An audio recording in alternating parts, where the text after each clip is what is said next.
Stop what you are saying. Did you not lay eyes on this kid? Not really. Oh my... And Hello world, and welcome back to Gridiron Gamble, the only podcast that puts its money where its mouth is. I'm your host, Rich Ryan, and I'm joined by the entire collective, the Disciple, Brett Colson, Donnie, DP Peters, and the resident moose himself, Mo Nawara. If you're watching this on YouTube, please like the video and subscribe to the channel. Listeners, rate and review on your podcatcher of choice. 5 stars only, like Joe Mixon, who is on the Cincinnati Bengals. Oh no, my roar's gone off my sounder momentarily. I have this weird thing. So I have a very nice mixer. It is a Rodecaster Pro Generation 1. But for some reason, there's this bug where it just cycles through the settings randomly and just moves things. It's this whole digital interface. It changes the color of my buttons. It'll start...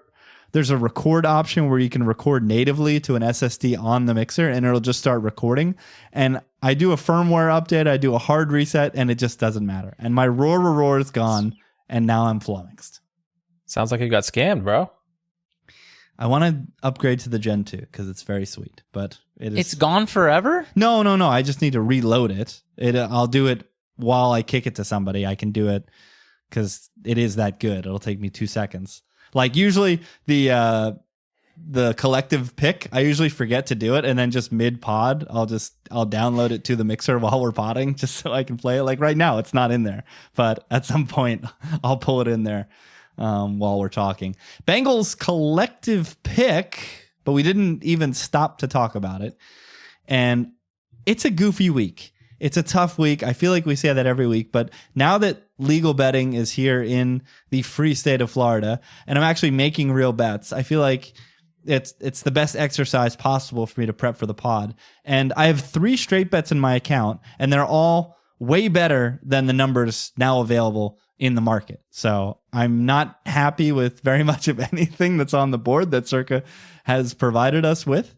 So we're just going to have to team up and bounce back, because last week we went 2-3. It was our first losing week in, I believe, 3 weeks. I think we had 3 winners in a row, and then we had a loser. So need a bounce back, need a winner to get back on track in the contest. Minotti, you had your first really bad week of the season, 1-3-1, but still you're outpacing every member of the collective. Last week was probably my worst read of the year. I think it looked good at the beginning with Heineke with those 2 early touchdowns, but then I think we saw the real Heineke in the second half. That was really hard to watch. I know Mo felt that too. We also saw the real Calamari. My guy's back, which we'll get to in a bit. There is only one split contest, and it's a double sounder game, but it's a very special double sounder game. The Bills make me wanna. Brett's beloved Buffalo Bills play host to my... And Mo's over there making faces because he finally saw the light. He's finally come to the right side of this god-awful, pathetic, unserious Jets team that, if it doesn't have a double-digit number next to it, is not worth even considering, because another game passed, Brett. I see you squirming over there. I see you getting frustrated. Another game passed in pro football where the New York Jets didn't score a touchdown. Another one. We've now gone 3 weeks with 0 touchdowns, and yet people think the majority of humans are lining up to take this team that cannot put the ball in the end zone, and their opponent is a team that was thoroughly embarrassed in prime time, unable to get an extra man off the field in time for a field goal attempt. And I buried the lead, Brett, because you were present for this nightmare in Orchard Park. Brett, talk about it. Talk about that, and then lead us into this game. What's the vibe been like in Buffalo? Has it been as bad as all of us can imagine it is? Not only was I present, but I was sitting behind the goalpost where the ball went wide right first. No. And then, I got a great view of both field goals there at the end, which made it all that much more painful. It's not good here right now, and like the Ken Dorsey firing doesn't change anything. Like this, it's a wild situation because the metrics are saying it's not the offense that's the problem, right? Like as a whole, they've still been uber efficient moving the football. The problem is the giveaways. But I think at this point, we have a large enough sample to say this is what Josh Allen is. There are no big surprises here that they are 31st in turnovers. I mean, second if you're counting turnovers. And I don't know, man. That like this matchup, facing a defense like this that can and will generate pressure is horrifying for the Bills. So Josh Allen right now, number 1 in the NFL in clean pocket completion percentage. Number 2 in clean pocket accuracy rating. When he's pressured, he's 23rd in completion percentage, 26th in catchable pass rate. Like they've picked apart some bad defenses this year, and they faced a lot of bad defenses this year. But when the pockets break down, Allen is not efficient. And that's also where these mind-numbingly bad decisions are made, too, where the turnover-worthy plays do happen. And his turnover-worthy plays are not created equal. Like, his are horrifying. They are special. So, like, I don't know. They've happened each time the Bills have played the Jets over the past 2 years, too. So I don't like this matchup for the Bills again. It's baffling to me that people are still believing this team could cover a touchdown against an elite defense when Allen is believing. Nobody's believing. Point me to someone who believes besides me. Rich. And Rich. And me. Okay. And we so answered half your the question. podcast. In All the right, tell me- world, I mean. Mo, you have real Tell me American why. dollars on the 7. I took the 6.5, was very happy with that. I don't know, the full 7's tough, but you've got the full 7, real American dollars. Go ahead. Yeah, it's a bad offense with a bad quarterback on the road in a tough environment. The Jets aren't going to score more than 14 points, you guys. This is for certain. So, I mean, the Bills, could they score 17? Yeah, but that's like a bad day for them. Most of their outcomes are 20 plus. They should cover this because the Jets won't score. The Jets have been moving the ball at times, but also at times they're getting 20-yard scrambles from Zach Wilson. Okay? The Bills never blitz. They're not going to get any 20-yard scrambles from Zach Wilson in this game. So it's going to be on Zach Wilson to find throwing lanes and find the right guy who is open when the Bills drop into coverage. That's the worst thing he does in football. He can't find the right guy constantly. He can throw the ball at times accurately, and he can run. Like, he has a good arm. He's a decent athlete, but he's an idiot. So he's not going to find the open guy. So how are the Jets going to score points? And like Rich always says, you have a good offense and you have a good defense.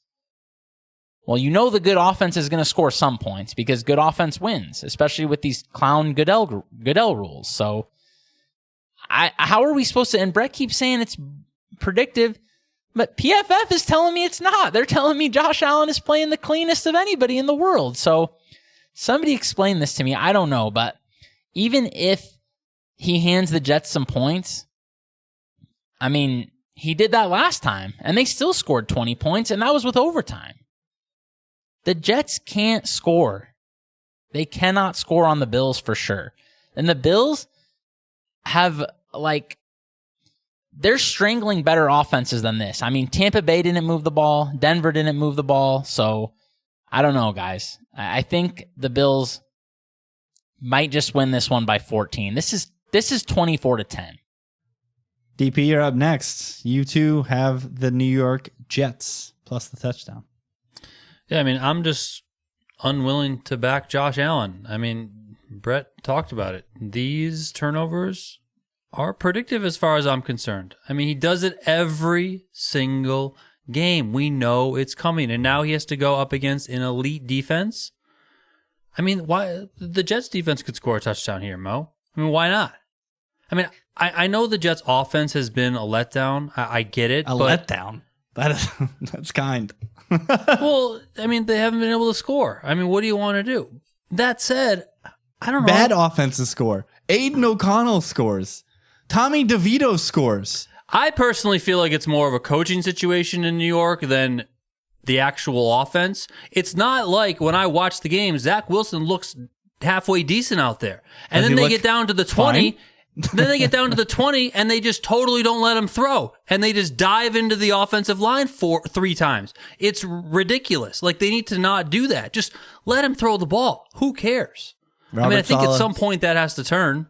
No, Robert Saleh said it himself. It's a race to 20. That is how he's coaching this football game.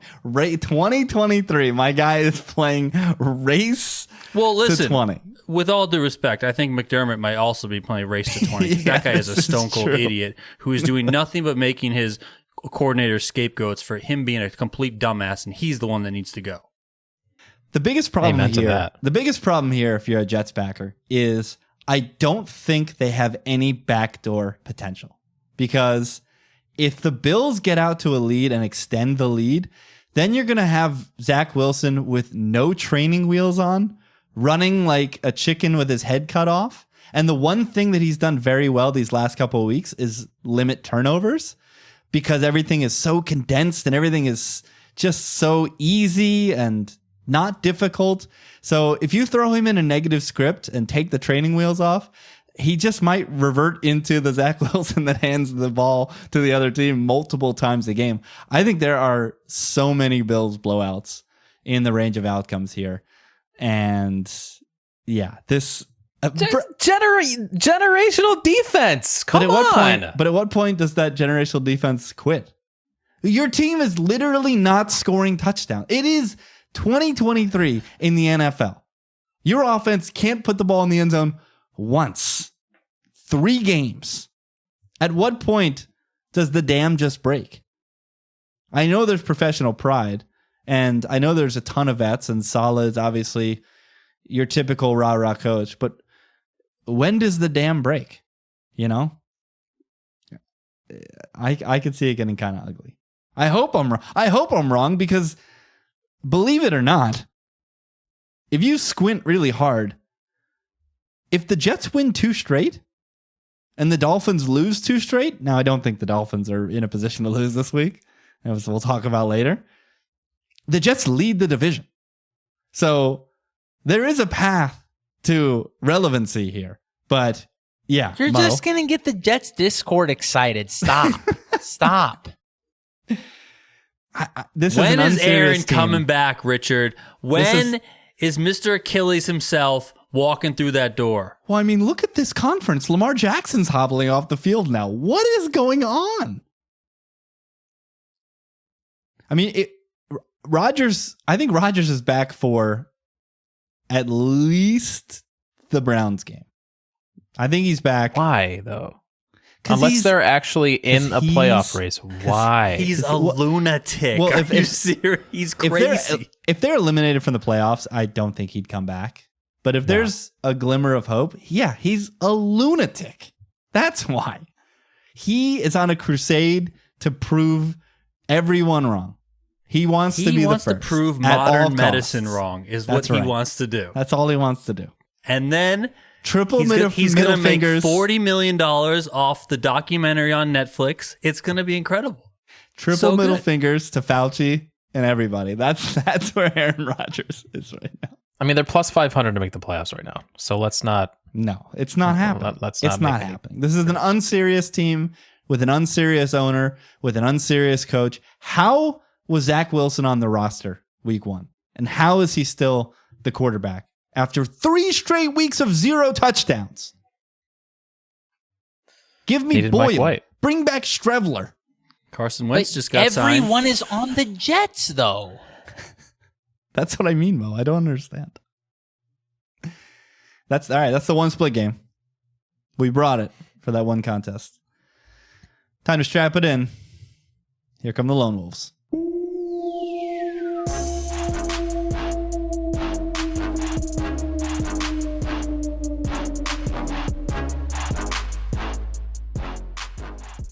I've got 4 Lone Wolves, so I'll lead things off. And I'll lead things off by going straight back to the well with a quarterback who I warned you guys about last week. You guys were lining up to fade Calamari. I said he could be back. He could look good. He came back. He looked just fine. And he unlocked a lot of very fast, agile skill players in that Cardinals offense. And now he plays a Texans team that I just have to see it. Look ahead of 4, open -4. I need to see them. What is he talking about on a number of levels right now? I need to see them cover as favorites. I've not seen CJ Stroud and the Houston Texans and D'Amico Ryans walk out onto a professional football field and cover as favorites. You need to get out and win by margin. And I have not seen that from a Texans team that is a few weeks removed from getting clowned by the Panthers. So you guys explain it to me. How can we line up and take Houston when they got pantsed by Carolina just a few weeks ago? An NFL team lost a road game? I never. A road game against a team that you've had anchored to 32 for the entire I wouldn't season. go that far, but yeah, I mean, it he happens. also said has their quarterback playing his personal Super Bowl.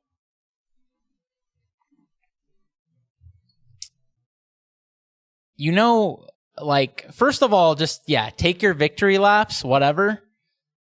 If some guy doesn't just fall down and just keeps contained, then Atlanta won that game by 6 points. So, well, you had a Loom. Whatever. A Loom did everything they could to get Atlanta across the line. 120 penalty yards, phantom DPIs, multiple first downs handed to the Cardinals. But Calamari and them boys were able to battle through. yeah, I mean, there was a pretty bad PI. I would agree with that. But anyways, the Cardinals are still a dreadful football team. You understand that, right? Not on offense. I have no evidence to tell me that this is going to be a dreadful passing offense. None whatsoever. Well, I mean, they're just middle of the pack, maybe at best. They have a middle of the pack quarterback, middle of the pack weapons, and a bad offensive line. In the current NFL, where I've just saw Lamar Jackson go to the blue tent and there are backup quarterbacks littered everywhere, you think Kyler Murray is a middle of the road quarterback? Yes, 100%. I mean, yeah, maybe compared to backups, he's good. I mean, is that what we're doing here? That's the state of the league. No, look at these stop people, what you're look doing. At these people playing He's football. a middle of the pack quarterback. You start any NFL season right now, this year, last year, for the next 5 years, Kyler Murray is going to rank somewhere between 10 and 20. That's where he's going to rank. He's just a mediocre quarterback. That's what he is. That's what he's always been. This is a mediocre quarterback with mediocre weapons. He's fine, whatever. He's Andy Dalton, who runs faster. That's what he is. You can't pretend otherwise, dude. You can't. I get that he makes highlight plays, whatever, but the evidence is what it is. I mean, it's not like Kyler Murray is in his second year as a starter. No, like, we know what he is. Brett, you're the highest. Brett's the highest on Houston, so. Yeah, because Houston has a passing attack that can pulverize this Arizona pass defense. Something that Taylor Heineke and Desmond Ridder could not do last week. And that was my swing and a miss there. But CJ Stroud is leading an offense that is 8th in offense DVOA, 7th in pass offense EPA, and only continues to look better every single week. Can Kyler keep pace? Maybe. But I don't know. I also love the narrative this week that D'Amico Ryans is already very familiar with Murray. I mean, he's game planned for Kyler Murray twice a year since 2019. He knows Kyler's tendencies. This is just not enough points for me.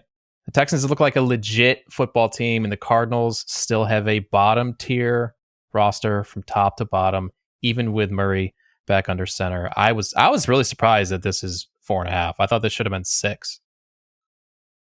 Think about what this line is telling you, Rich. This line is telling you the Texans are a field goal better than the Cardinals? That doesn't square with you? That's you're not just like, yeah, of course they're a field goal better. I think it's fair. I have not seen the Houston Texans consistently go out and show that they're a good football team.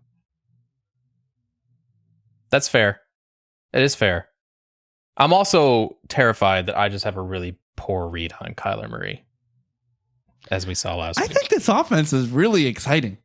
I mean, when Michael Wilson is your WR3, something McBride is out there doing it every week. Connor's back. And all of the things that Mo is referencing with regards to Kyler Murray were in an offense led by an idiot in Cliff Kingsbury. That guy was a flat out moron. So what if Kyler Murray is a little bit better when there's a non-idiot calling the plays? Yeah, I mean, maybe. Fair enough. But I'm still, like I said, this line is still telling you this is a field goal difference between these teams. And I think that's more than reasonable. Okay, we will keep it in the AFC South as I got my sounder back. And the Titans travel to Jacksonville to take on the Jaguars. I was circling Jags -6.5 all week. I finally got involved in this game by just firing the over 39.5 because I think there's going to be points here. I think the Jags can get back on track against an extreme pass funnel in Tennessee. And there is enough high variance outputs from Will Levis that I think the Titans can score as well. So that's why I just played the over. But I didn't play Jags minus. And now it's 7, which makes me feel like I missed out, but I still don't love it. Market might be right here, but I'm still not in love with it. I still did click Jacksonville, but with no fervor. I'm just going to keep fading Will Levis. I think this guy is very bad. He was completely clowned last week. And I got to see it. I need to see a pulse out of this guy before I line up and click him. DP, you're the highest on Mike Vrabel and his voodoo. Tell me why you think Tennessee can keep pace and cover in this game. Well, 1, it's Vrabel getting a touchdown. 2, you look at the Will Levis uncertainty and you back away from it. I kind of lean into it. Like, you know what? There's some potential there. As you mentioned, there's some potential for this is why I bet score. the over, by the way, because there's enough uncertainty there where Will Levis could go off. Yeah, I mean, listen, I think at the end of the day, I have to settle on the Titans here because this is a game where these teams, tend to go to war. And if you're a Jacksonville team that I think a lot of people want to be a powerhouse, but they're not.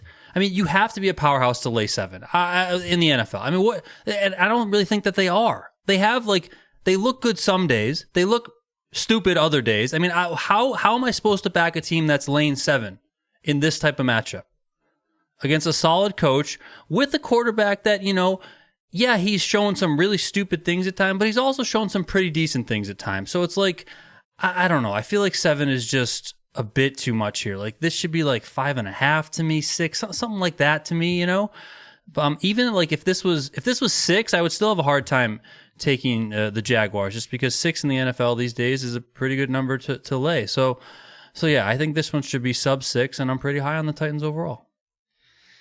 This next game, Steelers at Browns. Talk about some action. Look ahead of 4.5, opens 3.5. Then the Deshaun debacle happens, and the Cleveland Browns reopen as small favorites. Then it's announced that it's not going to be Philip, don't call me PJ Walker, and it's going to be Dorian Thompson-Robinson, and it falls all the way down to Pick'em in Circa. And there was some Steelers -1s. I wanted to put 100 points on Pittsburgh because I knew all of you idiots were going to do this. This is Deshaun Kaiser, 1-15 Browns all over again.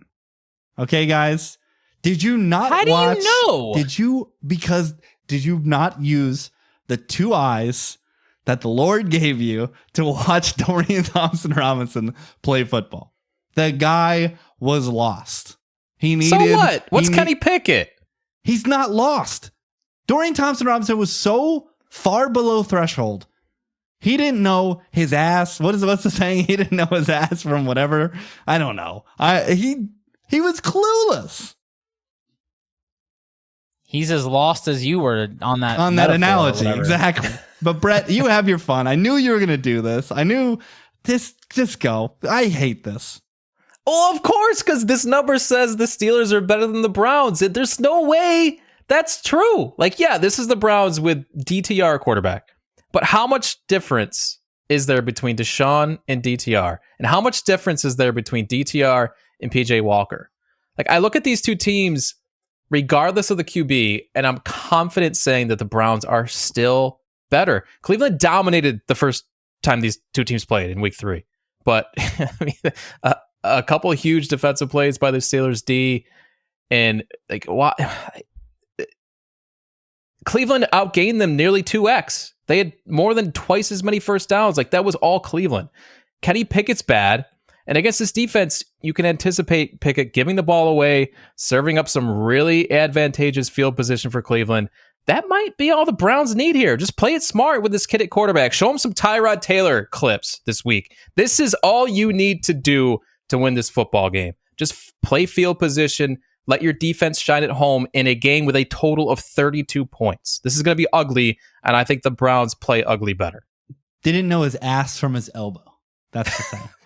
You know what the difference between? You know what the difference between Deshaun? And that's a saying, and for sure Tomlin has said it in a presser, like 100%. That is such a Tomlinism. It's not even funny.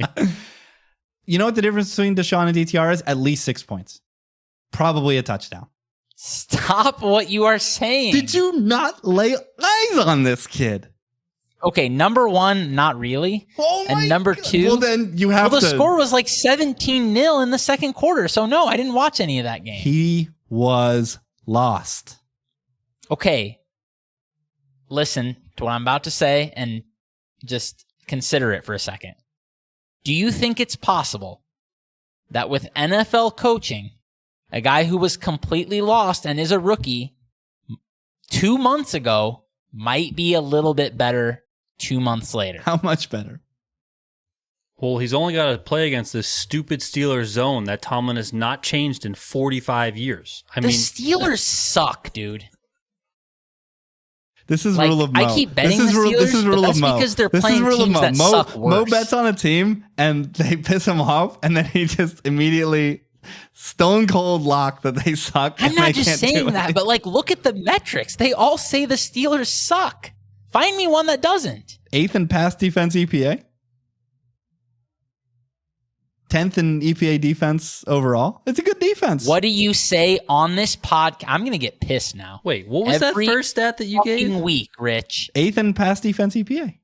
I mean, what do you say? Have you watched week on this past podcast? defense? Because we bet on the Steelers quite a bit on this podcast, and they are effing horrendous out there. They're not very good. The bad offense, good defense team sucks. Thank you. But here's the problem. Here's the problem, Mo. Not only does Cleveland have a bad offense, when they have a veteran quarterback who knows what he's doing, what's it going to look like when the kid who doesn't know his ass from his elbow is under center? Okay. I can't believe you said Deshaun Watson has known what he is doing this season. He is a disaster looked good out there. last week. He did. But listen. Cool. One game. I watched half of a game. All of that Steelers-Packers game, okay? Because I had way too much money on it. And listen, the only offense they had was running straight. Jaylen Warren. They looked good. I the told you guys. blocking was great. Jaylen Warren's Curtis Martin. I told you guys. They were looking good. The blocking was good. This is the Browns. They're not going to be able to run for 60 yards in this game, man. But what are the Browns going to do? Something TTR and something but Jerome. They have better no players home than the Jerome Steelers. playing running back for Cleveland. They have better players than the Steelers. On defense, not on offense. Everywhere. No, stop it. This the Browns is a better do not have a better roster. offense. You're crazy. You're crazy if you think the Browns have a better offense. I watched the Steelers. They can't complete passes. That was against the Packers. What is DTR going to do? You think DTR is going to just complete passes? I don't know, okay? But I know the Steelers aren't going to move the ball. All right, let's move on. I'm sick of talking about that game. Cowboys at Panthers. I did it again, guys. You guys can have your fun. Rule of Dallas. Dallas lines up tomato cans and stomps them. What's in their way this week? Oh, ho hum, another tomato can. Frank Reich taking back play calling duties from something Thomas Brown. It's a complete mess in Carolina. I will say this is my lowest of these lone wolves. It's one of my lowest rated games this week because this does feel like it could be the tailor-made Dallas sleepwalk spot for multiple reasons. How many times have we seen this, Rich? For multiple reasons. How many times? It's on the road, and then, of course, next week is Thanksgiving. So I'm sure they've been planning for the Thanksgiving game. But even that being said, okay, guys, so instead of winning by 30 or 40, maybe they'll just win by 14. They just won by 30 or 40. This is a sleepy-ass spot. They got Thanksgiving Cowboys football coming up in a few days. I mean, come on, man. There is not a sleepier spot. This is 10 times sleepier than that stupid Cardinals game was back in week 2 or 3 or whatever that was. Come on. The best part of this is Donnie is the lowest on Carolina. Brett, you're the highest. So take it away. I have to give them their due respect as well. Well, yeah. I mean, this is just a spot, right? Like, we know what these two teams are on paper and why this is north of 10, but just from a competitive angle, this isn't a step on the gas type game for Dallas. So to cover this many points on the road, it just feels like I don't think you can ever get north of 10 here, just given the spot. Short week ahead. They don't need to win by 30 in this spot, so I just don't see them getting up for this game. Well, why was Dak in the game in the third quarter? Why were they 4 verts up 30? Like, what if this is just... I was getting furious texts from my buddy fading CeeDee Lamb in fantasy. What if this is just the up Dak... 30? They're throwing downfield to him. What is this? What if this is just like the Dak MVP campaign? Like, what if they're just... We're playing against the Citadel. Week against a divisional opponent that you hate. You want to put up a big number. A little bit more of an excuse to do it there versus here, over in Carolina. Come on, man. Could be. Mo, pile on. You two love Carolina this week. I mean, I don't even know what to say about this game. It's just, I capped it on the other side of 10. I had it at 9.5. So I think this line's a little bit inflated, and I just, like Brett said, I don't see it as a spot where we're getting just anything close to peak Dallas. And I mean, dude, aren't the Panthers going to be up for this game? Extra rest. Their defense is getting healthier. I mean, they could put up a fight. Why can't they put up a fight? This is a game. You come out of it on Monday. And everyone knows that this is the game why you cannot put Dallas in that upper tier in the NFL. Because these are the stupid games when they blow it or they suck or they look like idiots. They got to win with a last-second field goal against this stupid team. This is what happens every season. Joe Burrow just threw a touchdown to Mixon, but he is grimacing with that throwing hand. Uh-oh. This might be live Ravens plus money. Double backups. Live under. Lamar's hurt too. He stinks. Yeah, this might be the computers. The computers definitely might not be regressing towards live under right now. For those listening in Discord, I think it's just one right now. Hop on it. You were going to put a pin on this contest, Brett. And then I interrupted. I was going to say someone in our power rankings at thelines.com put Dallas number 1 this week. That happened. Like I said in the Lines Discord, do you guys drug test? Certain people only go with their priors and their feelings and not what actually happens on the field. We move on to DP, who believes in Big D and is a lone wolf on the Denver Broncos, who play host to the Minnesota Vikings on Sunday Night Football. Sean Payton and them boys. DP, what you got? I don't got much. It's very low on the bottom of my card, but I guess I'm just still selling the old Josh Dobbs hype train a bit. And I think the Broncos have looked better recently versus where they started the season, so I'm starting to come around there. So short of a field goal, I'm taking the home team in the Broncos. You could sell Josh Dobbs off of 2 straight wins, Cinderella story. Or you could sell the team that was like -3 in net yards per play and won a pro football game. And that's exactly what the hell I'm doing. I teased this with the Steelers when the Steelers were +2.5. So I got them both up to 8.5. Very happy with that.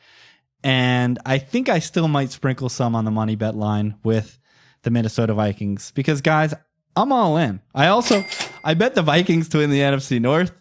this week because this is insane. They don't play the Lions until week 16. They play the Lions week 16 and week 18. So if by chance Justin Jefferson is back and healthy and they can play them to a draw, they'd be one game out headed into 2 games against the team leading the division, which would give them, in my estimation, at least a puncher's chance to win. I'm all in, guys. I think Dobbs is just doing it. He's a mad genius. He's athletic. He hasn't made mistakes yet. He's throwing to good weapons. Brett, you're smiling over there, but even you couldn't sell. Dude, Josh Dobbs. I love Dobbs. I love him so much. But I also want to fade him so badly.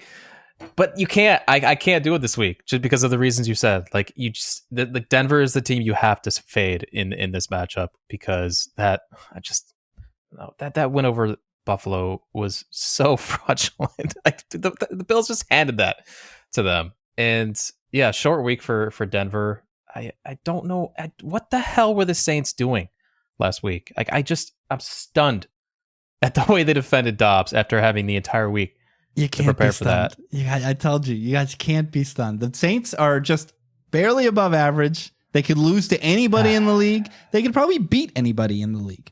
But they're so unremarkable as a football team and so capable of doing what they did last week. Especially with Carr, man. Like, that guy is just so bleh. And you got Jameis went in there and tried to do the damn thing. He did everything he could to will them back into that contest. Well, there goes your live under. Up, flag on the play, though. Zay Flowers for infinity. But could be holding. Mo, you're doing a lot of nodding over there with regards to fading the Broncos off of that fraudulent win. Yeah, like they have 2 ultra fraudulent wins against top competition. I mean, they beat the Chiefs when the Chiefs had 5 turnovers. They beat the Bills when they had 4 turnovers. The Broncos aren't earning anything. They're not good, but at the same time, I don't know, man. The Vikings. Remember that turnover-worthy play chart I was telling you where they have Josh Allen as among the best? They have Josh Dobbs as among the worst. So, I mean, the house of cards could collapse at any time here. So, I just thought this was pretty fair.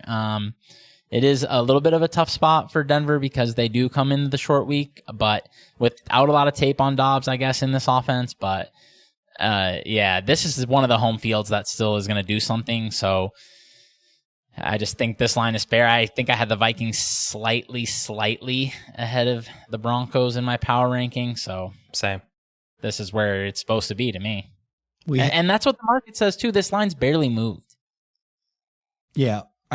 Open short of a field goal has stuck around there for the time being. Joe Burrow now running into the locker room with 5 minutes remaining in the second quarter. We head out to Santa Clara, where the San Francisco 49ers play host to the Tampa Bay Buccaneers. This was 10 on the look ahead.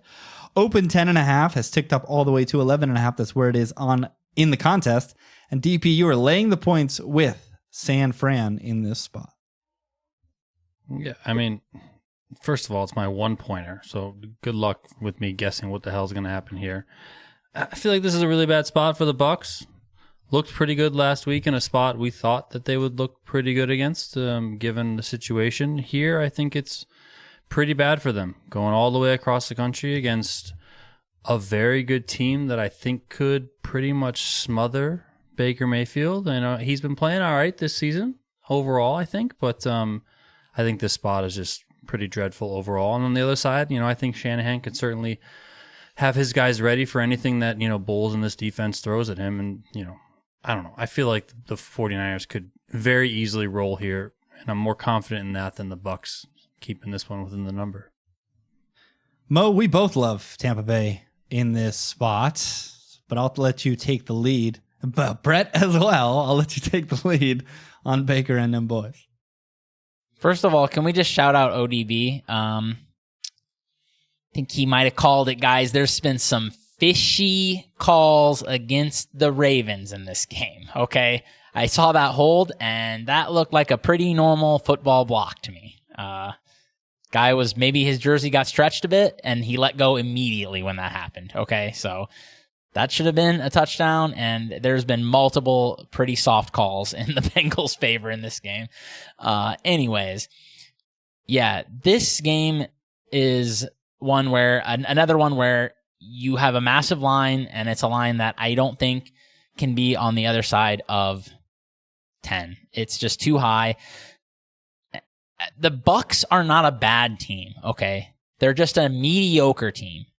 This line is pricing like the Bucs are just terrible, like they're the Giants or the Raiders or the Jets offense, okay? The Bucs are fine. They're fine, and we know what the Bucs stink at. We know why they stink, okay? Because this is the worst coaching staff in the NFL. They're going to call too many first down runs that waste first down in many of their matchups, like when they play the Bills, who are just creaming them up front. But you have a 49ers team that has not stopped the run this year. So, mediocre running teams like Arizona and Cincinnati are running 5 yards a carry against these guys. So that might just keep, in this game, that might just keep Baker on schedule where he's not needing to drop back against obvious passing situations when he just makes idiotic mistakes under pressure. And that's the other thing, is you have a Bucs O-line that has graded tremendously so far. Dude, they're second in PFF pass grade, and I think they were 7th in adjusted sack rate. So this 49ers team is mediocre at getting pressure. I know everyone thinks this is amazing defense. They have not been that great. I think the Bucs can keep up here. This should be a competitive game. They should not get buried here. Yeah, it's across the country, but it's also same thing I was telling you when you tried yelling at me for taking the fish side Bengals nobody cares about playing in San Francisco, dude. This is a soft road environment. Nobody cares there about football. This is just a normal neutral field practically game for the Bucs. Neutral field. It's San Fran. Nobody is scared of playing in San Fran. Mo's going to be like, look at all those red Buccaneers jerseys in the crowd. This Bucs team has been very opportunistic when it comes to generating turnovers, too. They're second in the NFL in EPA off turnovers, which Brock Purdy loves serving them up on a silver platter. Brett, pile on. Talk about Tampa Bay in the spot. Yeah, I kind of like this matchup for the Bucs offense because they're going to, I'm not going to say that they're likely to have no choice but to throw the ball in this game. And that's where they're actually good.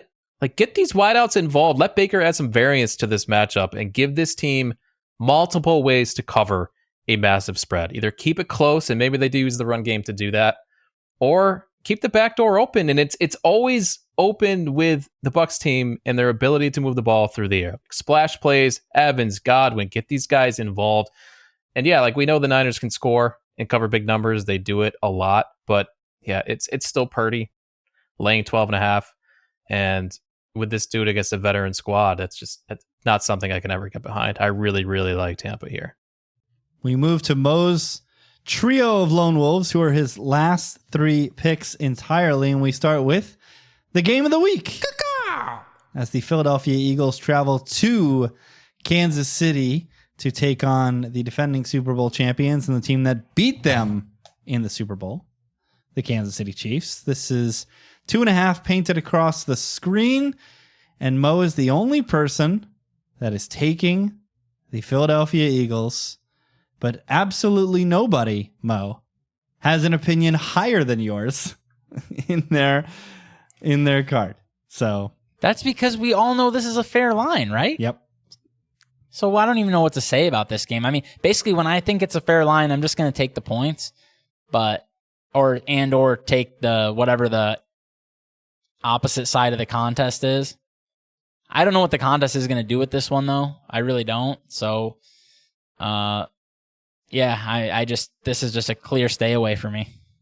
I think people are going to try to shoehorn an opinion because people just like having action on the game of the week. But yeah, like you, I just don't have an opinion here. It looks as if from a total perspective that this has gotten some action towards the over, if I'm not mistaken. And there was some early action, right, on Kansas City. Didn't this touch 3 momentarily, which I just don't Yeah, it did. understand. I thought about betting the Eagles at 3. If it would have stuck around, I probably would have ended up with some Eagles in my account. But yeah, I'm like you. I can't understand the Chiefs laying 3 here. It's just too much. I mean, 2.5 is fair, I think. I think maybe the Chiefs are slightly better. I don't know. These metrics are all telling me the Eagles are not near as good as anybody thinks. So maybe that's why some sharps hammered the Chiefs early in the week. But at the same time, I mean, this Chiefs offense is so uninspiring right now. I don't know. What do you guys think maybe the weather does in this game? Does that favor the Chiefs if it's sloppy? It looks like it could be rainy, windy. I mean, it's weird to say that might favor the Chiefs, but at this point, the way these teams are playing, how much mileage they get out of throwing deep to A.J. Brown, I wonder if the weather might help the Chiefs here.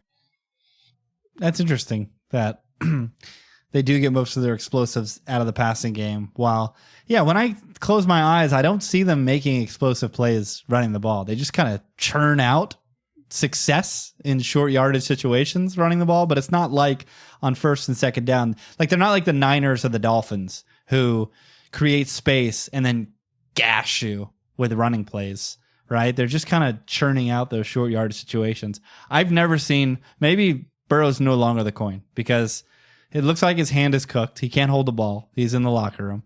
And Lamar just threw a crosser that caromed off someone's hands and then bounced to another Raven, and I believe it's Nelson Aguilar, and they scored a touchdown. I've never seen it. Unbelievable. All right, we move on to Mo's second lowest pick, but this has some opinion from the rest of the collective. It's a double sounder game as the Chicago Bears travel to Detroit to take on the Lions. This was 7.5 on the look ahead. Opened 9, but is starting to trickle back down to that look ahead number. It's 8 in the contest, and it's Justin Fields under center once again for the Chicago Bears. But Mo is laying the points with Detroit. Tell us why the coin landed Lions. So this game, I just think Justin Fields is going to be under some pressure in some spots, and he's going to take a few sacks because he always does. And getting behind the 8 ball on the sticks in this game where you're probably going to need to score a lot of points is not going to be good. So I feel like Detroit should definitely be over a touchdown, maybe close to double digits. But I don't know. The market is telling me I'm an idiot. So I don't understand why the market loves the Bears so much, man. I am so surprised. But maybe this is just a shootout and they can't get any distance. I don't know what's going on, but the Bears are just feasting on a god-awful schedule. I know they're playing a lot better the last few weeks, but they are playing the absolute worst of the league, man. I mean, and then you have Detroit, which this is a game where you need coaches' numbers, man. Because if they come out and throw the ball, Chicago's not going to get a stop. They're not going to get a stop. How are they going to stop this ultra efficient offense if they throw the ball? But if they play into Chicago's hands and both teams are pounding the rock and it's a slow paced game, yeah, Chicago will probably cover. But I don't know what their staff is going to do for this game. So, like I said, the market's telling me I'm a moron. But dude, Detroit is so much better than Chicago. I love Chicago this week. A couple of reasons. One, we get to sell Detroit off of that absolute fireworks display in LA last week. Perfect on fourth down, the massive fourth down conversion, the touchdowns, all that. Amon-Ra St. Brown fantasy owners, everybody had an unbelievable Sunday last week. We get to sell Detroit off that. I think it's an ultra sleepy spot, just like the Cowboys with Thanksgiving right around the corner. You can't convince me that Detroit hasn't been game planning for Thursday this week with a very bad Chicago Bears team coming in to play them. And then leaning into what DP said earlier about the variance of Will Levis, I want to lean into the variance of Justin Fields because we know Tyson Bagent was awful, is awful. You look at any of the charts that have been circulating about quarterback play and Bagent, there's one, I think, where it was about protection-related throws that Bagent was quite high, but everything else, Bagent was just... Oh, yeah. I'm with you 100%. This is the game where, like, they needed Justin Fields back. They had no chance with Tyson. The line should have been literally 14 with Bajan because they were just going to throw 2-yard outs and plunge. And that's never going to work in this game. They need to score 24 points here, man. They're not covering this game because Detroit is going to move the ball if they throw it. And then, yeah, like you said, you're calling for Detroit to throw it because the Bears' run defense has been extremely stout as of late. Second in rush defense, EPA, number 1 in success rate. So if this is just a normal football game, if Detroit isn't throwing with at an insane rate, I think the Bears can keep this relatively close. And the Lions might just sleepwalk to a tight victory. DP, you're right with me. You have them right where I have them. They're in our top 5. Pile on with Chi-Town. Yeah, I mean, you hit on the sleepiness of the spot, also the fading of the Lions. I mean, Bears defense has been improving. Both these teams, I think, want to run the ball. I think they want to slow the game down. So, I mean, listen, if the Lions, if Dan Campbell do switch it up this week and they come out and they chuck the ball all over the field, then it's probably bad to be on the Bears here. That said, I got to go with what I've seen over the course of the season. And while at times Dan Campbell certainly gets aggressive and pushes the envelope, on the whole, this team likes to run the ball. They like to slow things down, and that's how they win. So if I think both teams are going to do that, ultimately leading to a lower scoring game, 8 points feels like a heck of a lot of value to have, especially when I get to lean into, that variance, but high upside of Justin Fields. If he starts running around and whatever, and also on Justin Fields, if we want to go down the narrativeville a little bit, this is basically a career game for him because it's been nonstop with him out. Is he the future quarterback for this team? Is he this? Is he that? Blah, blah, blah. Well, now he's back. Show us, Justin Fields. Let's go. Make it happen. To cement your points, Detroit 26th in situation neutral pace, the Bears 30th. So maybe this under of 47 could be in play if we think the Lions might be sleepwalking a little bit. The last game that Mo has as a lone wolf, it's his very last pick. He flipped a mental coin, and it came up Commanders laying the wood. I don't know. This is another one where this one I actually kind of think the line should be higher. And it maybe should be 10. Well, it's 10 in real life. This is another one. It's still 10. It's still 10 at influential offshores. The juice was like minus 120, which is a ton. Which is a ton for these books. Yeah. Yeah, I think the Commanders are decent. They have an offense that moves the ball through the air, but at the same time, I just think there's a chance we really still don't know just how close to the threshold DeVito is. I mean, I know that like he's probably below it, but probably. I mean, come on, man. If he's ever going to get a yard, it's got to be here, right? I mean, Washington does not have a pass rush, and their secondary is atrocious. They traded away their pass rush, and their secondary has sucked all year. But we need to see the Giants play defense like they did in that multiple week stretch where they randomly looked good. But then they went back to getting destroyed. So I don't know what the Giants defense is. I am so baffled by this team on defense that I just, like, they looked legitimately good for multiple weeks. That was when the Bills were still just rolling on offense. And the Giants played pretty good against them. But then Dallas just literally could have scored 70 if they wanted. So aren't the Giants tanking? I don't know. Isn't it just clear as day that the Giants are tanking right now? So then why do you guys like the Giants? Oh, I clicked it because I can't. I mean, I'm not laying 8.5 with Sam Howell. Like, I mean, I'm not doing physically it. Do it. I mean, come on. I mean, yeah, like Sam Howell is doing it, but he's the new powder keg, man. He's just waiting to blow at any given time. It's just, it really is unreal with him. He is Fitzpatrick reborn. Brett, you're the highest on the G-Man. Tell us why. Well, yeah, I mean, the Commanders are a team, they just sold off their best players 2 weeks ago. Now they're laying more than a touchdown against a pro football team, against a division opponent. And like, yeah, DeVito's bad, but he can scramble. And against a really soft Commanders defense, he might have some success through the air here as well. I don't know. Like, I can't lay 8.5 with this Commanders team. There's no chance that's going to happen. Brett, aren't you a Browning truther?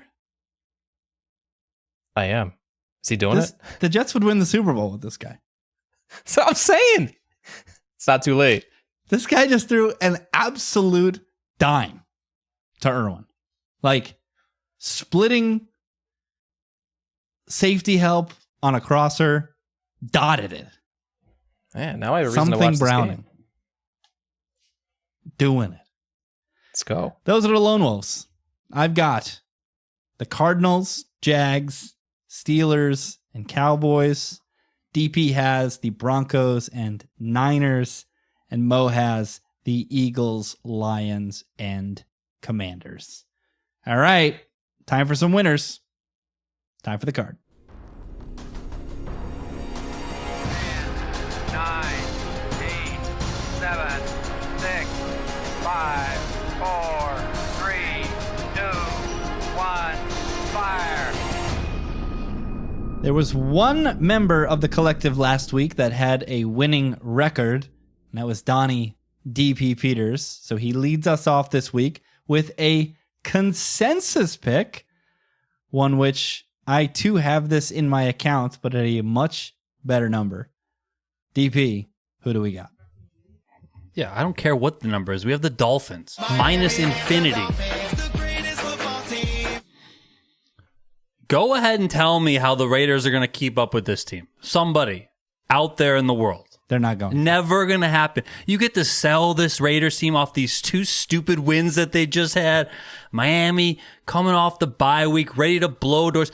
Miami, this is what they do. They play good teams, they don't look so hot. They play bad teams, they win by 45. Okay, end of story. This simply has to be 2 touchdowns or more. The part about this game that I don't think... touchdowns, it should be 21 as far as I'm concerned. Well, I don't care. For those of you in the Discord, bit.ly/Discord Moose, I thought this was going to be 16. That was my guess on this game. So when I saw 9.5, Mo, they here in South Florida, Hard Rock Bet, they rolled out the red carpet, they welcomed everybody in, and they wrote Dolphins minus 9.5. I don't know why I didn't put my mortgage on it. Unfortunately, I only got 10, but yeah, I capped this at 14.5. I'm with you. I don't understand how this line could ever be single digits or even 10. I think it's getting closer to where it's supposed to be now, so I'm a little iffy. Also, we won't ever have any leverage on this because nobody's going to take the Raiders. And everybody might take the Dolphins after last week where everybody took the Cowboys, which is annoying. Yeah, dude, all the Raiders are going to do is come out and look to hand off 30 times. And you look at the Dolphins' run defense, it's just, yeah, it's bad on paper. But I've seen this game for 5 years with the Chiefs. All these teams think they can come out and run the ball. And then when it's 21-10 and they realize they have to start throwing, it all goes to shit. Well, I mean, you think about it. Something Jeff Sunday, Antonio Pierce, has just won home games against the Jets with Zach Wilson and the Giants with mostly DeVito. Now he goes all the way across the country to play a team off the bye that is electric all over the field. Devon Achane is back. And I think the part of the cap that people are not focusing on enough is that Fangs got to work with this defense the last couple of weeks with Jalen Ramsey back at full health. And I think they could be mind-blowingly better than what they've shown so far to date. So if the Dolphins defense takes a big step forward and their offense is what we think it is, they could win this game by absolutely name the score. Brett, any concerns? You were the lowest on Miami. Not really. I mean, I feel like you need 2 different rating systems with the Dolphins. Like you need one versus teams with a pulse, and then you need another versus the bottom feeders. Like you can't bake the losses to the Bills and the Eagles and the Chiefs into the overall cap for this team because they play completely differently against the worst teams in the NFL. They're just going to run right through them. And that's all they've done this year. So I I'm with you guys. I don't love this because I think it's a lot of points to cover for anyone in the league, but it has to be at least 14, I think. Well, let's real quick put into context how bad the Raiders are. The Jets outgained them by margin. 1.4. The Jets offense that we dump on every week was by far better at moving the ball than the Raiders. That's how bad the Raiders are. And people aren't realizing it because they have like a decent record and they're winning games. This is an abominable team. They are bottom 5. This might be the greatest coaching mismatch in the history of the NFL. There's a potential. I mean, this guy tried to challenge a turnover. He might have absolutely no clue what's going on. He might. All right, we move on. If 13.5, if you didn't like swallowing that, get ready to swallow some more because Mo's top pick was sniped by the collective, as was mine, unfortunately. So we had to slide down one for not a majority pick, excuse me, for the only split game. Sorry, Brett. Bills make me wanna.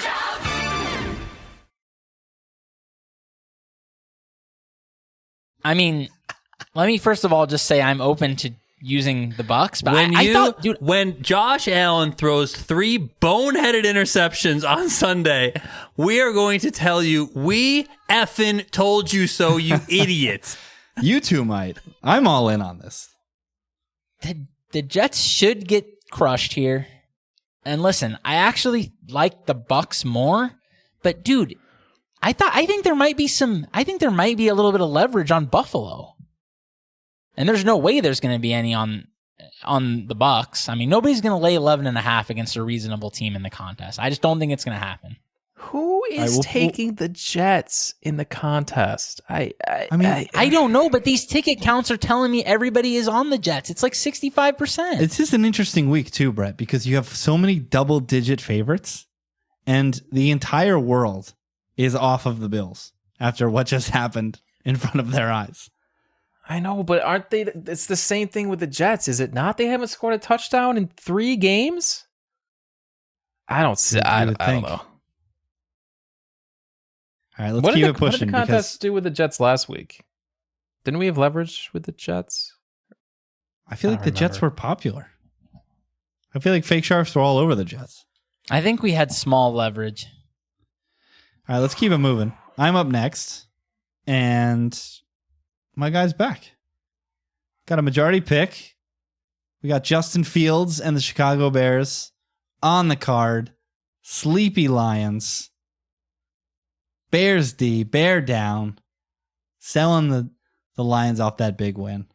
I too have the Bucks next. They're my next team, so I'm willing to discuss Tampa Bay because in the collective machine, the Bucks were second.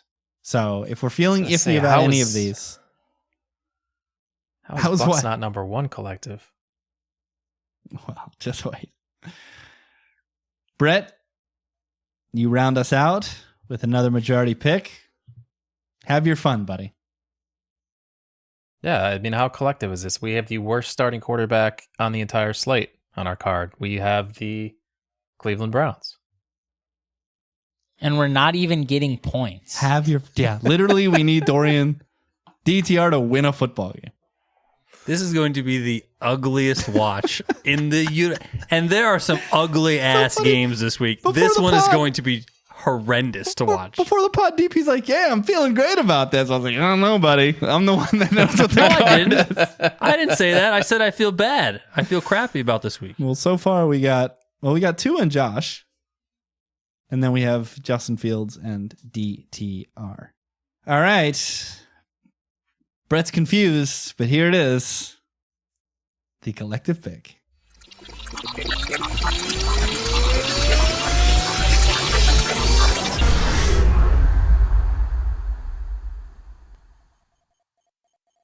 The collective chooses the Green Bay Packers. We did it again. We have to watch this stupid team 3 weeks in a row. 2 weeks ago, we were sweating them. Last week, we were anti-sweating them. Now we have to sweat them again. Jordan Love and them boys. But this is just a beautiful spot. At home, outside. You've got this soft-ass Chargers team coming to town. Keenan Allen banged up. And they're just supposed to walk in and win by margin? Somebody explain it to me. I can't, because Jordan Love and the Packers were actually moving the ball on the Steelers. And what do the Chargers? What do the Chargers one. really suck at? Really suck at stopping the pass. Yeah, they don't get after the quarterback, dude. And that's how you stop Jordan Love. He stinks under pressure. But they don't get any pressure. And dude, the Green Bay offensive line, healthy, they were wrecking the Steelers pass rush at times. Wrecking them. I mean, there was a wall in front of Jordan Love. Not a soul was getting near him on some of these dropbacks. And LaFleur, good. And LaFleur can do it, man. LaFleur can cook it up. So if they're protecting Love, LaFleur is going to scheme these guys open. And these guys are talented. Wicks, Reed, Watson, Dobbs, like these guys are not bad players. They were all making big plays last week. Musgrave is Raz AF. Brett, you seem skeptical. You're not the lowest, but this is your squad, the Chargers. I'm only skeptical because I think it's potentially a tinker spot just because of the injury reports for both of these teams. They're both kind of iffy as of Thursday. A lot of big names got limited in on Thursday. Keenan Allen, Jair Alexander included. But so Brett, this is rule. This is rule of if Jair's DNP, we might actually get some leverage. Yeah, but I don't want the Packers if they don't have Jair. If Keenan Allen plays, I mean, I don't know. Outside of Keenan Allen, like that's the cap too. Or like what? How do the Chargers move the ball? How do you cover three? Nothing left if Keenan's out. And we know even if Keenan goes, he will be hobbling to the blue tent at some point early on in the second quarter. It's just like he's 50-50 to even get through the game because it's Keenan Allen coming in hurt with a new injury. That's the thing. This is not like an injury he already had and played through it. This is a new injury. So I think it's even iffier that he even plays. And they can't win cramming Austin Eckler 35 times. That's just not going to work. So, yeah, I think this is too many points for the Chargers. You definitely can't win by margin by doing that. And that's what you have to do when you're 3-point favorites on the road. DPI lied. You're the lowest on Green Bay. Any concerns? I am. No, not really. I mean, there could be some weather here. I think it's going to rain. Be kind of cold, 40s. So, but I mean, as long as Jordan Love isn't a total idiot, that should benefit the Packers. I mean, they're the team that plays in this sort of crap all every season, right? And you know, LA's LA, playing out there in nice weather, a dome, etc. So yeah. I don't think you can really be laying 3 on the road against a lot of the NFL teams as the Chargers this season. You just can't. I'm sorry. They're the Chargers. See it every year. We try and warn Brett every preseason, and this idiot still bets on them every preseason. Just doesn't listen to us. And here we are, week 11, going against the Chargers. Brett, what do I have to do to get you to switch from the Browns to the Bucs? I mean, I have the same amount of points. Like that's... Well, how? Okay. I'm sure you guys are saying the same thing. I'm sure you guys are saying the same thing about the Bears, though. Yeah, I don't like that one either. What is the math? How are the Bucs not the collective? What did Downey do? Okay, it's mainly Mo and I's fault because Mo and I did I picked the 49ers, but they're my 1-pointer. Mo and I did the exact same thing. I think Mo and I shared. So we'll peel the curtain back. Every week, listeners, viewers, we pick every single game against the spread, and then we give it a confidence rating. We have a total of 100 points, and we assign those 100 to all of the games. My philosophy is that I only assign points to games that I would wager real American dollars on. I think Mo does the same. So this week, where I don't like anything, I actually broke my rule because I assigned it to all 5 of my top picks, but I would not bet on, at the current number, the Bills, or the Dolphins. And they still made I would my like to top put five. it on record that you previously told me you have to put confidence points on every single game. No, Because I never. tried 100% because I No. tried to put 0 and you No. told me No, no. this is the 100%. opposite. This was I was This the is- 0 guy. Good. I said that you should be no, able to put you, 0. I'm telling you what you told me. That's why I do like you look at my numbers, or I would never be doing that. No. Every time I go to do confidence pro points, zero. I get tilted, remembering the conversation So of do we you have to telling redo me. the card now? I am If pro you 0. telling me. If that was the case, I'll just put 100 on Miami, so it's not going to change anything for me, okay? Because they're going to win by Well, no, it would 3,000 change points. Okay, yeah. because then Miami would be the collective pick, and then your second pick would go on, which ironically is the Bears, so it wouldn't change the card. Well, yeah, it would, because the Bears would kick off your pick. Well, yeah, I would put the Packers on, and then And Mo then what would happens?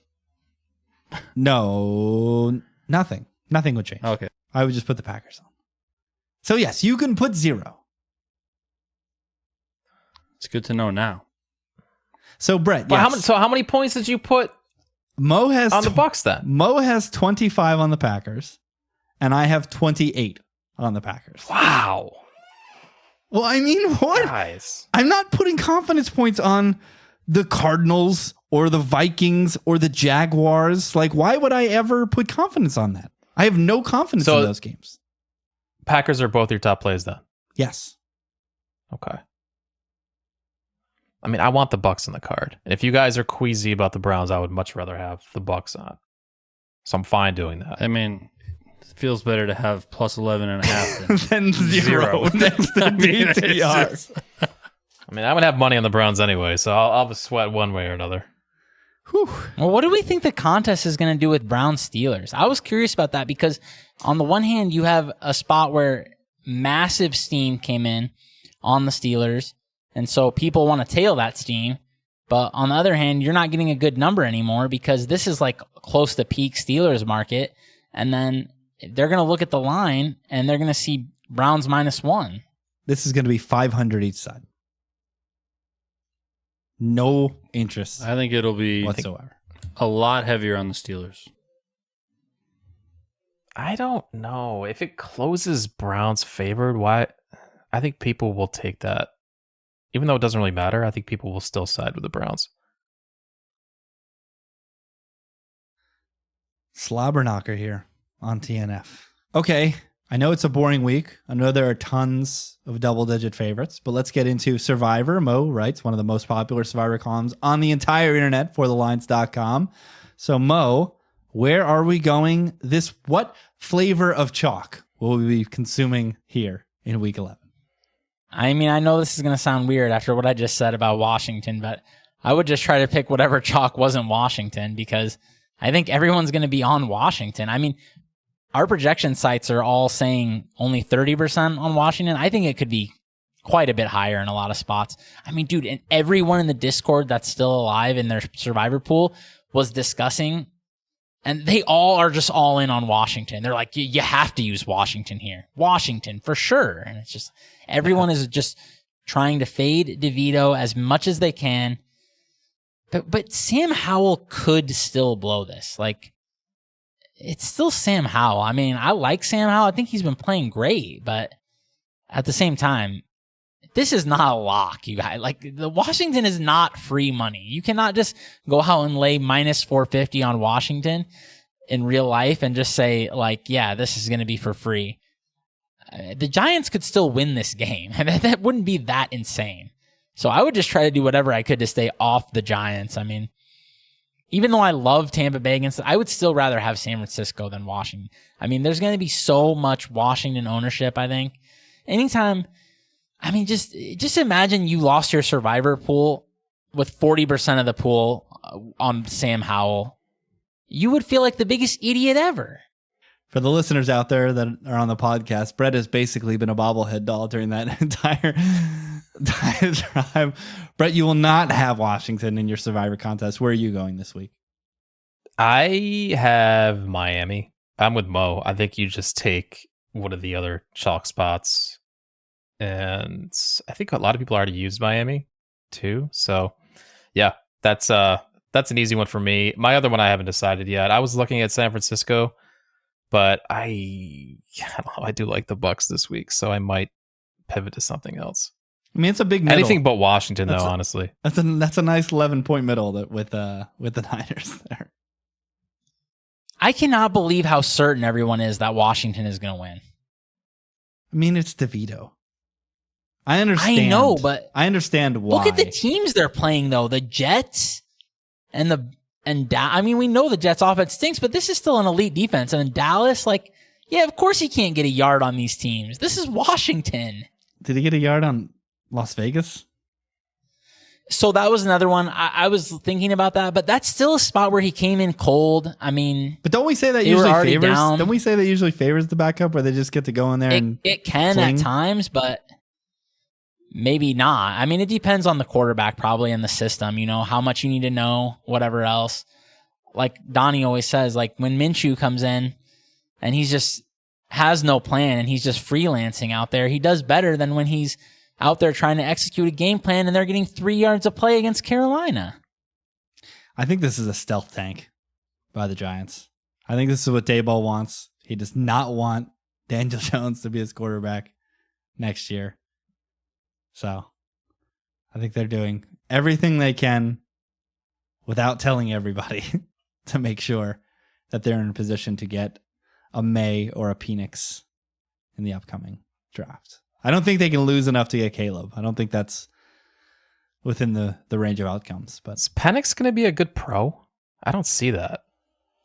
No, I don't think so. He's old and he's playing the most college football style possible, just slinging seamers against idiot DBs who have absolutely no earthly idea how to play a football in the air. So that's all he's doing.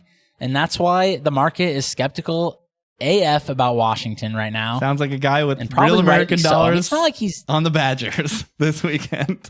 Beavers, but yeah. Beavers, oh, but yes. Whatever. Like, dude. Bee animal. Something he unprofessional. Just hurls the ball deep. Like, I don't think, and he's old. He's old. Isn't he like 23? Would you draft? He's also got some really elite receivers, too, that make him look pretty good. Mo, it gets to you on the clock. You're the GM of random NFL team. Would you take Michael Penix to play quarterback or Shedeur Sanders? Probably take Shedeur. I mean, I don't know. He probably doesn't have an arm, I guess, but I don't think Penix is going to be a good pro, but I don't know. There's some other interesting guys. I mean, it's not just Drake May and Caleb Williams, I think. Well, so aren't the other? I mean, honestly, the way the Giants are going, I think they're going to have a good chance to get Drake May. I mean, isn't Bo Nix another one? But he's geriatric AF as well. Yeah, he's 40 old too. He's 40. I was watching him when must have been 2019. He was playing college football. The guy's old. Well, he was the number one quarterback prospect. He might have been the number one prospect. He was up there. Well, we were talking because ODB, friend of the pod, when we were over at Greg Rich's house, he's got a dog named Cammy after Cam Newton, the greatest quarterback in Auburn history. So they were having a debate, who is the second greatest Auburn quarterback? And they were going back and forth and this and that and Jason Campbell, blah, blah, blah. And then somebody goes, what about Bo Nix? Ouch. That's what I was watching Bo Nix in 2019. Yeah, he was playing for Auburn. That's right. All right. So the collective has the Packers. DP has the Dolphins. Mo's got the Bills. I've got the Bears. Brett has the Bucks. Thank God. And hopefully we will have a winning record in week 11. Hopefully you win on your bets as well. Best of luck in your betting ventures. Until next week, peace.